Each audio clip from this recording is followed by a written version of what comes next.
Udhna police સ્ટેશનની ટીમે બળાત્કારના ગંભીર ગુનામાં સંડોવાયેલા આરોપીને ટેકનિકલ સર્વેલન્સ અને હ્યુમન ઇન્ટેલિજન્સના આધારે માત્ર ગણતરીના કલાકોમાં ઝડપી પાડ્યો છે।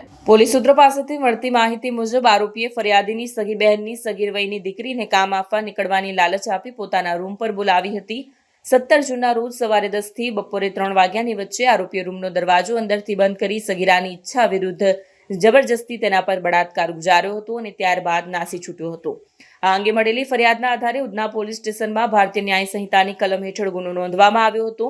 આ ગંભીર બનાવની નોંધ લેતા પોલીસ કમિશનર અનુપમસિંહ ગેહલોતે ખાસ પોલીસ કમિશનર વાબાંગ જામીરે તાત્કાલિક કાર્યવાહી કરવા સૂચના આપી હતી।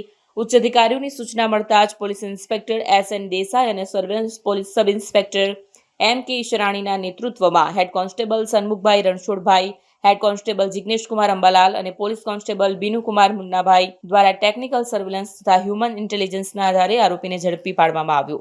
આરોપી મોહમ્મદ નૂર મોહમ્મદ ઇસ્લામ મુર્શિકાર મૂળ બિહારના મુઝફ્ફરપુર જિલ્લાના બરહંડા ગામનો રહેવાસી છે અને હાલમાં સુરતના ઉધનામાં સાડી ફોલ્ડિંગ કામદારોમાં કાર્યરત હતો। કેમેરામેન હકીમ શેખ સાથે વસીમ હાસમીનો રિપોર્ટ, આઝાદ ન્યૂઝ, સુરત।